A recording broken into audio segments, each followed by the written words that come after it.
तो कक्षा 12 के इतिहास के सभी विद्यार्थियों, आज मैं आपको एक ऐसा प्रश्न पत्र बताऊंगा जो कि आपको 100% अच्छे नंबर दिलाने में मदद करेगा। यहाँ पर 80 नंबर का पेपर है, 60 नंबर की जवाबदारी एक ही पेपर से मैं लेता हूँ। चलिए शुरू करते हैं। भारतीय पुरातात्विक सर्वेक्षण के पहले डायरेक्टर जनरल थे तो कनिंघम। गंधार कला किससे संबंधित है? बौद्ध धर्म से। प्रयाग प्रायश्चित के लेखक है हरिसेन। यूनेस्को ने हम्पी को विश्व का पुरातात्विक स्थल कब घोषित किया? 1986 में। पहाड़िया लोग द्वारा की जाने वाली खेती क्या कहलाती थी? झूम खेती। बिहार में विद्रोही नेता का नाम क्या था? कुंवर सिंह। यहाँ से आप ध्यान से देख सकते हैं। ये हो गया इतना, ठीक है, बढ़िया से कंप्लीट करिए आप। तो हड़प्पा सभ्यता के समय लोथल शहर बंदरगाह था। घर का जो मुखिया होता है ना, उसे अपन गृहपति के नाम से जानते हैं। अजंता की गुफाएं महाराष्ट्र में स्थित है। कहां पर? महाराष्ट्र में। सुल्तान जहां बेगम भोपाल की शासिका थी। कृष्णदेव राय ने नगलपुरम नामक उपनगर की स्थापना की थी। खान अब्दुल गफ्फार खान को सीमांत गांधी कहा जाता है। इंग्लिश मीडियम वाले बच्चे कंप्लीट कर लेंगे। यहां से हो गया है। अगला है आपका क्वेश्चन नंबर 4 है अलेक्जेंडर कनिंघम कहा जाएगा भारतीय पुरातत्व के जनक। अष्टाध्यायी पाणिनि। सांची की जो खोज है, सांची की खोज 1818 ईस्वी में। हिंदू ए तोता अमीर खुसरो। बुक्का राय संगम वंश।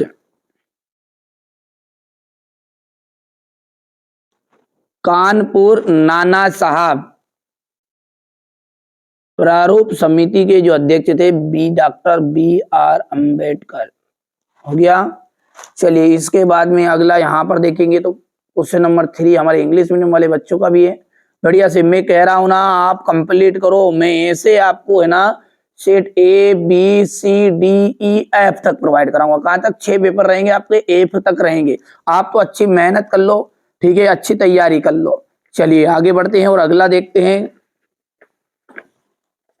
मौर्य काल के में कर निर्धारण का सर्वोच्च अधिकारी कौन होता है? तो मौर्य काल में सहाहर्ता था।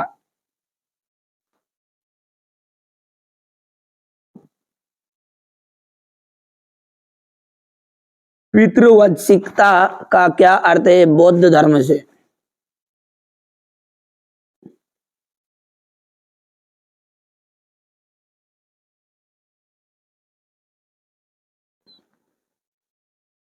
इब्न बत्तूता को कहां का काजी या न्यायाधीश नियुक्त किया गया?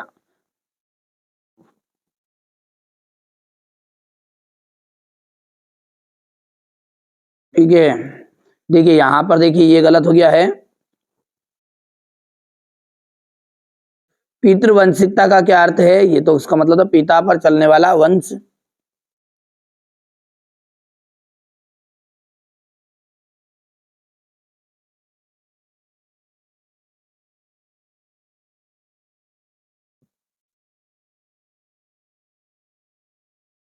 इब्न बत्तूता को कहां का काजी या न्यायाधीश नियुक्त किया गया? दिल्ली का।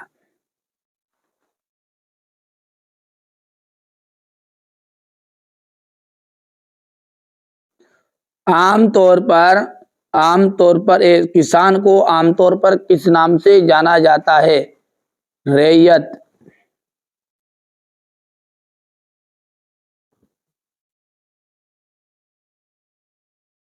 या मुजारियान।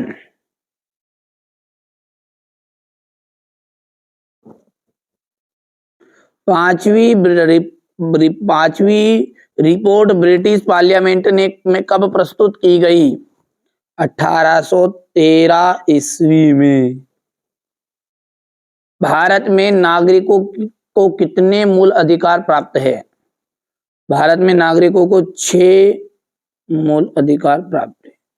मंत्रिमंडल किसके प्रति उत्तरदायी होता है? संसद। ठीक है, चलिए इसके बाद में यहाँ से देखिएगा क्वेश्चन नंबर 4 है आपका, ये इंग्लिश मीडियम वाले बच्चों का है, कंप्लीट आपको कर लेना है अच्छे से, है ना। ठीक है, आप तो अच्छी मेहनत करिए, अच्छे से तैयारी करिए। ठीक है, तो आगे बढ़ते हैं और अगला आप देखोगे तो आपका आ जाएगा सत्य और असत्य। ठीक है भैया, क्या है, सत्य और असत्य आ जाएगा, है ना। अब सत्य सत्य को पढ़ लेते हैं। हड़प्पा सभ्यता एक नगरीय सभ्यता थी, सत्य।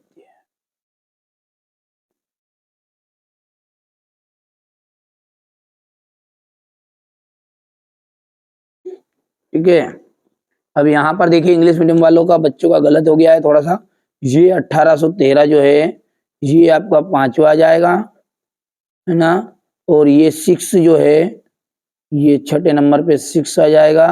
और संसद को हम कहते हैं पार्लियामेंट। ठीक है, चलिए अगला देखते हैं। यहाँ पर देखिए मौर्य वंश का अंतिम शासक अशोक था, असत्य बात है।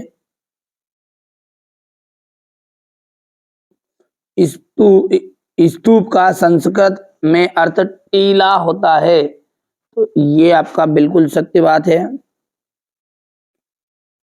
विजयनगर पर शासन करने वाला प्रथम वंश सालू वंश था,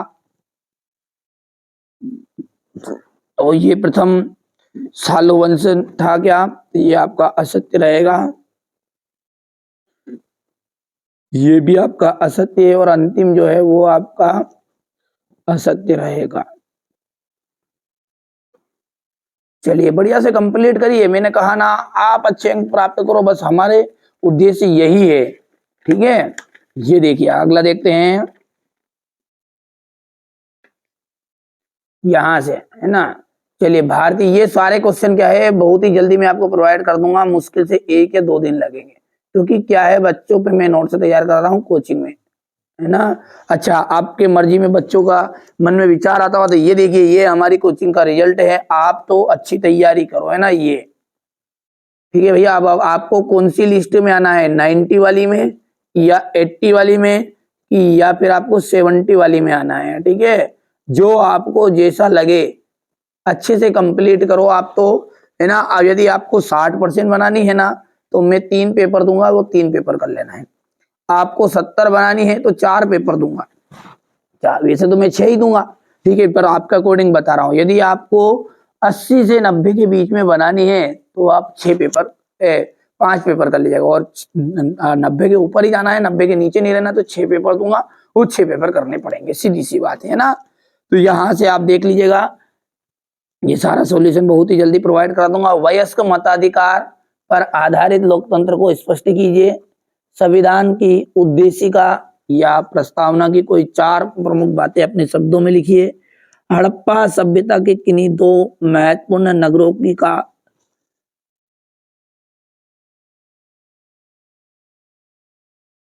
और हड़प्पा सभ्यता नगर के 4 निर्माण योजनाओं की विशेषताएं हो गई।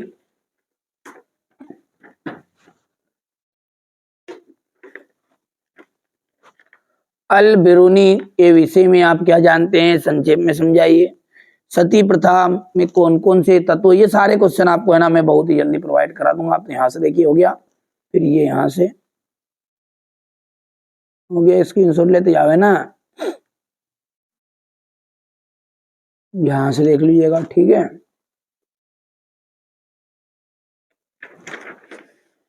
ये फिर यहाँ से हो गया, ये यहाँ से,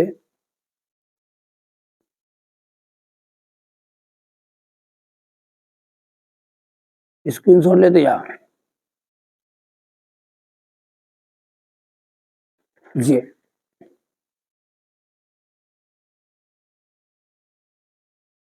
क्वेश्चन नंबर 19, 20,